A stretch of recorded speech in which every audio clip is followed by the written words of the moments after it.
세 번째, 문명의 원천인 에너지와 그 에너지의 원천인 석유에 대해서 요 정도는 알면 좋을 것 같아서 말씀을 조금 드리도록 하겠습니다. 결국 이걸 제가 준비한 게 최근에 유가가 계속해서 하방 압력을 받고 있는데 오늘 새벽에는 이란의 미사일 공격으로 인해서 이제 3달러 올라가지고 지금 70불까지 다시 올라가긴 했는데 60달러대 중반까지도 떨어지는 이슈가 발생을 했습니다. 그래서 그 이슈를 보고서 요거는 좀 알면 좋겠다 싶어가지고 준비를 했는데 인류 문명이 10만 년 전부터 태동을 했습니다. 10만 년 전부터 태동을 할 때 그때 당시에는 수렵 채집 사회였죠. 모든 생명체의 목적은 뭐냐? 결국 생존이었던 거고 생존을 위해서는 뭐가 필요했냐? 에너지가 필요했습니다. 근데 이제 식물 같은 경우는 태양으로부터 에너지를 얻을 수 있는 생명이에요. 그러다 보니까 식물들은 굳이 뭐 여기저기 도망칠 필요가 없고 태양으로부터 에너지를 얻으면 되는데 인간은 태양으로부터 직접 에너지를 얻을 수 없기 때문에 열심히 과일을 채집하고 동물을 수렵해가지고 고기를 얻어야 되는 에너지를 얻어야 될 필요성이 있었던 거죠. 어쨌든 우리 인간을 움직이게 만들어주는 가장 중요한 요소는 에너지입니다. 살아있게 만들어주는 가장 중요한 요소 또한 에너지고요. 문명을 발전시킬 수 있는 가장 중요한 요소도 당연히 에너지라고 말씀을 드릴 수가 있을 것 같습니다. 요때 수렵 채집 사회 당시에는 그저 생존이 목표였다면 농사라는 거를 짓고 나서부터는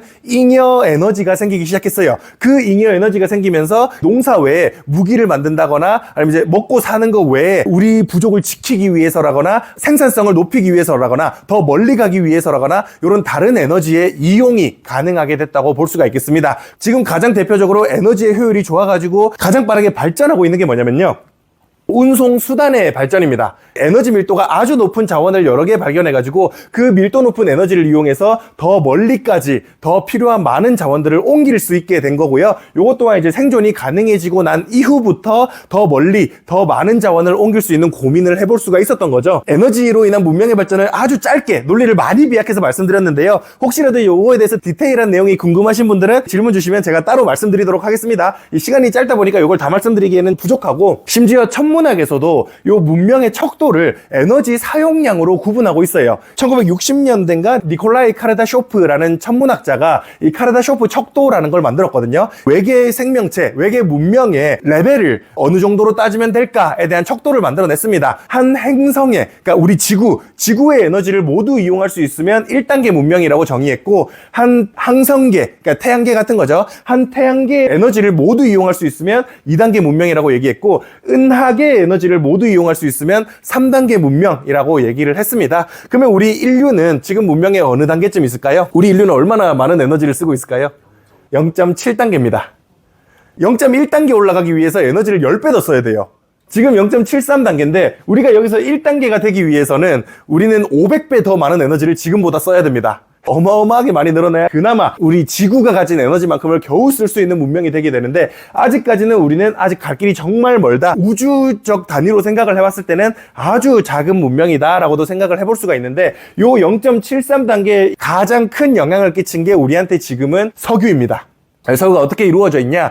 탄화수소예요. 탄화수소 화합물에다가 몇 가지 불순물이 섞여 있습니다. 그래서 뭐 황이라거나 질산이라거나 이런 불순물이 섞여 있는데 이 기본적으로 탄화수소라는 게 석유라고 생각을 하시면 될 것 같습니다. 그리고 이제 탄화수소는 어떤 역할을 하냐면 개에 불을 붙이게 되면 산소와 결합하면서 물을 만들어내고 에너지를 생성합니다. 탄소가 타면서요. 그리고 이제 이산화탄소가 함께 만들어지고 결국은 얘를 태우면 에너지가 나오기 때문에 석유가 에너지를 우리한테 많이 주는 자원이다라고 얘기를 하는 거고, 많은 탄화수소가 섞여 있다 보니까 그 섞여 있는 거에 따라서 기화점이 다르고 증발하는 온도가 다르고 증발하는 온도에 따라서 증류를 따로 시킬 수가 있습니다. 기화하는 온도가 가장 낮은 거를 LPG라고 얘기를 하고, 그 다음에 이제 휘발유고, 그러니까 석유를 정제하면 이렇게 나온다는 거예요. LPG 나오고 휘발유 나오고 나프타 나오고 항공유 나오고 등유 나오고 경유 나오고 중유가 나옵니다. 끓는 점에 따라 이렇게 달라지게 되는데 휘발유랑 같이 나오는 요 나프타는 우리 지금 현대 문명의 모든 것들을 만들어주고 있습니다. 옛날 한자식 표현으로 쓰면 납사라고도 얘기하거든요. 우리가 입고 있는 옷, 테이블, 플라스틱 받침대, 컴퓨터 모든 것들이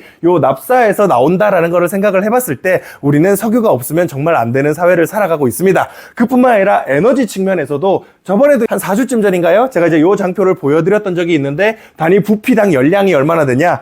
단위 질량당 열량을 얼마나 낼 수 있냐를 봤을 때 석유 자원은 압도적으로 부피 대비 열량이 높다라는 것을 봤을 때도 정말 효율적인 에너지원으로서 쓰이고 있다는 거죠. 그러다 보니까 이제 우리의 에너지원별 공급 구성비를 보면 석유가 거의 과반에 달할 정도로 아주 높다는 것을 알 수가 있습니다. 요게 이제 2018년 당시기는 했지만요. 여전히 아마 이 정도와 비슷한 크게 다르지 않은 비중을 가지고 있을 거예요. 그만큼 우리한테 있어서 에너지의 가장 중요한 원천은 석유다라고 말씀을 드릴 수가 있겠고, 그러면 석유가 쓰이기 이전에는 뭘 썼나요? 산업혁명이 1700년대에 있었는데 석유공학의 발전은 1800년대 후반이었거든요. 그러면 이제 그 사이 100년 동안은 뭘 썼냐? 고래기름을 썼습니다.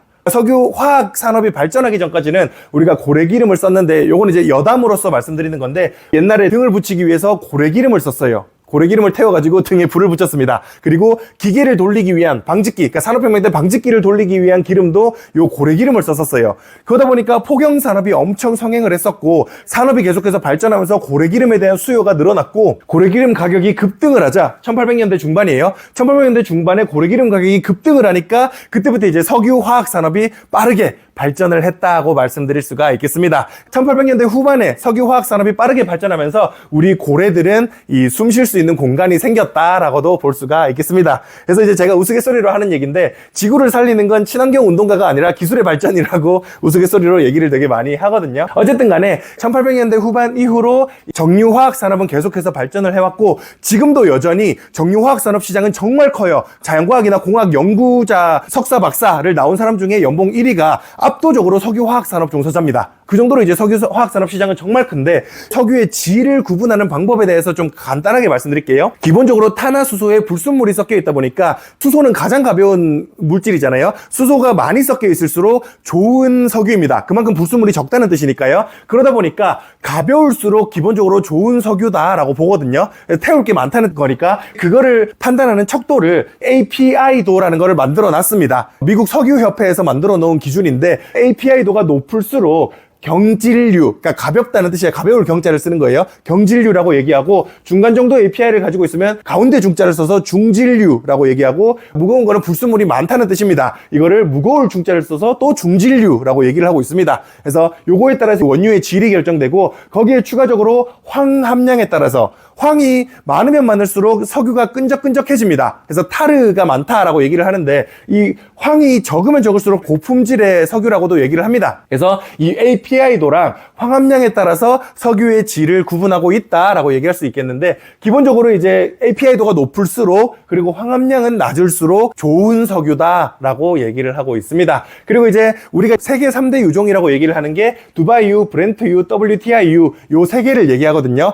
이 3대 유종이 왜 3대 유종이냐면요, 일단 질도 어느 정도 일정한데 그만큼 가격 시장이 형성될 만한 규모도 됩니다. 질도 일정하면서 생산량이 충분히 나오는 곳을 이제 유종으로 좀 설정을 해가지고 가격 기준을 만들어 놓고, 그거를 기준으로 우리가 거래를 많이 하게 되거든요. 우리나라 같은 경우는 가장 많이 수입하는 게 요 두바이유입니다. 두바이유를 많이 수입하고 있고, 요 3대 유종이 여기, 그러니까 이게 옛날 자료다 보니까 미국이 생산을 적게 하는 것처럼 나오는데, 지금은 미국이 가장 많은 생산을 하고 있다는 거 체크를 해보면 좋을 것 같고, 영국과 북유럽 사이에 북해에서도 이 브렌트유가 나오고 있습니다. 그리고 아라비아 반도에서 나오는 두바이유, 요 세 개가 3대 유종이다라고 얘기를 드릴 수가 있을 것 같습니다. 아까 이제 화학적 성분으로도 말씀드렸지만, 경질유가 좀 더 좋은 이유는요, 나프타라거나 휘발유가 가성비가 좋다라고 할까? 부가가치가 높습니다. 끓는 점이 낮을수록 부가가치가 높은 기름이 나옵니다. 그러니까 비싸게 팔 수 있다는 뜻이에요. 그 말인즉슨 이 경유가 휘발유를 많이 뽑을 수 있거든요. 휘발유랑 나프타를. 그리고 이제 중유 같은 경우는 찌꺼기가 더 많이 나옵니다.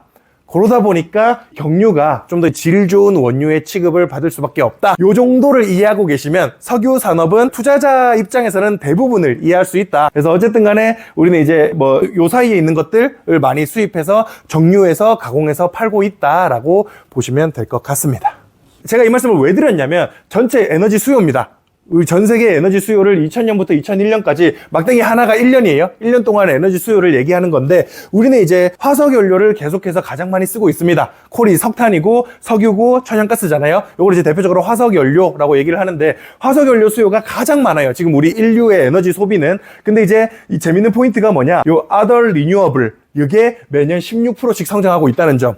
물론 이제 코로나로 수요가 급감하면서 이렇게 되긴 했지만 어쨌든 석탄과 석유는 연간 성장률이 마이너스를 기록하기도 하고 있다는 거죠. 그런 와중에 이 신재생 에너지는 매년 16%씩 성장하고 있고, 우리 72의 법칙 아시잖아요? 72의 법칙에 대입하면 요 신재생 에너지는 4.5년마다 규모가 2배 성장한다는 겁니다. 수요가. 그러면 여기서 4.5년 지나고 9년 지나면 이미 요것보다 4배 올라가 있다는 거예요. 그럼 정말로 이 석유와 견줄 만큼 올라가게 됩니다. 그때쯤 되면 석유는 조금 이제 다른 입지를 가지게 될 수도 있다는 거에 대해서 얘기를 해보고 싶어가지고 요 얘기를 드리기도 했고요. 그런 관점으로 접근을 해봤을 때 유가가 장기적으로 우하향, 그러니까 단기적으로는 알 수 없죠. 뭐 단기적으로는 이란의 미사일 공격 하나에도 뭐 진짜 5%씩 오르는 이슈가 항상 발생을 하니까 단기적으로는 알 수가 없지만, 장기적으로는 유가가 하방 압력을 받을 가능성에 대해서 한 번쯤은 생각을 해봐야 될 것 같습니다. 어떤 요인으로 인해서 제가 누누이 말씀드렸지만 미국이 수요에서 1등이에요. 근데 미국은 자국 내 공급으로 충분하다 보니까, 그러면 세계 원유 생산을 기준으로 수입을 가장 많이 하는 국가는 어디냐? 단연코 중국입니다. 중국의 수요가 미국 다음으로 가장 많고, 여기는 이제 생산량으로 커버가 안 되니까 세계에서 석유 수입을 가장 많이 하는 나라인데, 최근에 중국 소비가 되게 부진한 모습을 보여주면서 석유 수요가 감소하고 있다는 점, 거기에 추가적으로 미국의 셰일 오일 확보로 미국의 생산량 또한 증가하고 있다는 점, 그리고 전체적으로 봤을 때 신재생 에너지 발전이 매년 16%씩 아주 빠르게 성장하고 있다는 점, 이런 것들을 종합적으로 고려해 봤을 때는 어떤 결과가 나올지에 대해서 한 번쯤 생각해 볼 필요가 이제는 있는 것 같습니다. 그래서 여태까지는 석유가 압도적으로 필요한 자원이었거든요. 그래서 유가의 결정권이 정말 막강한 권한이었다고 생각을 할 수도 있겠지만, 이제는 뭐 당장은 아니겠지만 앞으로 5년, 10년 뒤에는 요 신재생 에너지 권력이 석유급의 권력을 가질 수도 있겠다라는 점에서 한 번쯤은 이제 고민을 시작해 봐야 될 때가 온 것 같다라는 생각이 개인적으로 들고 있습니다. 그래서 요걸 생각하기 시작해야 될 시점에서 요 정도는 알아야지 이제 생각을 해볼 수가 있잖아요. 그래서 아셨으면 좋겠다 싶어가지고 정리를 해봤고요. 정리를 드리자면요, 문명 발전의 척도는 얼마나 많은 에너지를 이용할 수 있는가로 결정이 됩니다. 천문학에서도 카르다쇼프 척도라는 외계 문명의 발전 척도를 에너지 사용량으로 구분하는 기준이 있고요. 인류 문명은 1단계도 진입하지 못한 0.73단계고 사용 에너지를 500배 늘려야 겨우 1단계가 됩니다. 인류 문명의 발전을 이끌어온 에너지의 가장 중대한 원천은 단연 석유였고, 석유는 덕분에 고래도 살리기도 했죠. 석유는 탄화수소가 가장 중요합니다. 결국은 석유의 가장 중요한 건 탄화수소입니다. 여기에 불을 붙이면 불이 붙으니까요. 탄화수소가 불순물로 이루어져 있고, 덕분에 열 에너지원으로 이용하기 아주 좋은 자원이 되어줍니다. 가볍고 불순물이 적을수록 질이 좋은 석유고, 생산량과 질을 기반으로 세계 3대 유종이 존재합니다. 최근 세계 신재생 에너지 소비가 아주 빠른 속도로 증가하면서 연간 16%씩 성장을 하고 있고요. 심지어 이것도 2021년 기준이니까 이 성장률이 그대로라면 지금 이미 2배 성장한 거예요. 4년 지났으니까. 21년 기준이니까, 그쵸? 최근 유가의 하방 압력 3대장 중국의 경기 부진, 미국의 공급 증가, 신재생 에너지의 빠른 성장까지 모두 고려해 봤을 때, 그리고 요 석유의 성격을 생각해 봤을 때 유가가 상방 압력을 받을지 하방 압력을 받을지 장기적으로 어떻게 될지 고민해 보는 거는 의미가 꽤나 있을 것 같습니다. 그럼에도 불구하고 우리는 플라스틱을 계속 써야 되기 때문에, 나프타가 우리한테는 필요하기 때문에 석유 수요가 당장 없어지진 않겠지만, 그래도 장기적으로 봤을 때 에너지로서의 석유는 입지가 조금 달라질 수는 있을 것 같다라는 생각이 저는 좀 슬슬 들기 시작하는 것 같습니다. 당장 내일이 아니라 5년, 10년쯤 뒤에요. 여기까지가 제가 이번 주에 준비한 이슈였고요.